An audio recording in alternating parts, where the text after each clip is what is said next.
Healthy pastures always start with healthy soil underneath the grass. Healthy soil starts with good fertility.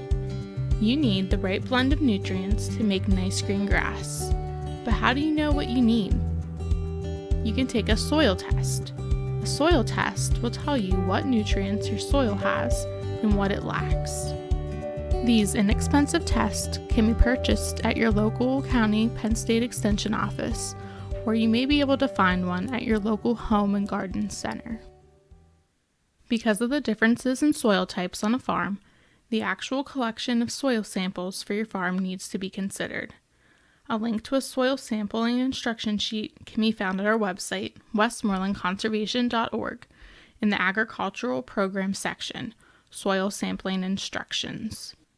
Follow the instructions for taking your soil sample and send it off to be analyzed. Your results will be mailed to you with recommendations on what the soil needs to give you the best crop of green grass. The most commonly overlooked nutrient is lime, which neutralizes or removes the acidity in the soil. Acidic soil prevents normal chemical reactions in plants. No matter how much manure or fertilizer you put on your fields, if it is acidic, the grass will not grow well. Follow the recommended guidance in your soil test results so that you know how much lime to add and when to add it. The soil tests show how many tons of lime to spread per acre. Once the lime deficiency is taken care of, we need to consider the three main nutrients that plants need to grow: nitrogen, phosphorus, and potassium. The soil test results that you receive will show what levels of these nutrients you have in your soils, and will include recommendations on how much fertilizer you need to maximize your growth of grass.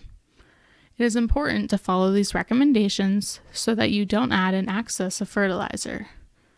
Nutrients the plants can't use will be washed away to your local stream. Also, pasture paddocks need to be managed so that horses do not congregate and allow polluted runoff flows into waterways. Animals that congregate in one area damage vegetation and create areas that are susceptible to erosion. In your manure management plan, you agreed to manage the pasture to minimize bare spots and maintain an average vegetation height across the pasture during the growing season at least 3 inches high.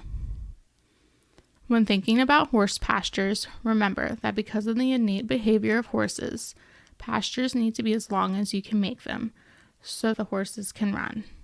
This should be considered when designing your fencing. A highly visible fence is always a good idea. When a horse panics and runs, having a visible fence is a good way to prevent injuries from the hard-to-see fence. A horse's digestive system needs to be considered in paddock design. A horse is not like a cow that can eat a bunch of grass and then lie down to chew her cud and ruminate. Without a rumen, a horse needs to have something to eat every couple of hours. They constantly salivate, so dry hay to munch on or a good pasture grass is essential to good horse health. It is important to supply your horse with a plentiful supply of food so that it does not graze the pasture grass down to the ground. If the pasture does not have enough energy to regrow, then the area becomes brown and develops bare spots. Runoff can cause soil to erode from these bare spots, affecting local waterways. Horses need good, clean water too. A water supply in the pasture is a good way to help your horse stay healthy.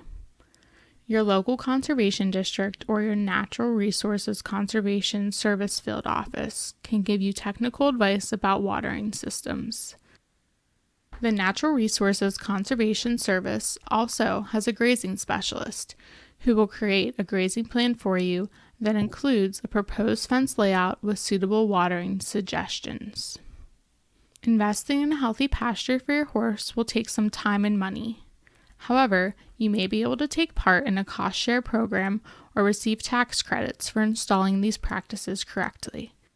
Contact your local Natural Resource Conservation Service field office about cost share programs that help farmers pay for the installation of a number of conservation practices.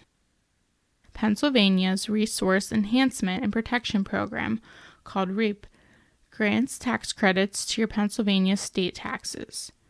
Farmers can apply for these credits if they have installed qualifying conservation practices or have paid for things like a nutrient management plan or a manure management plan.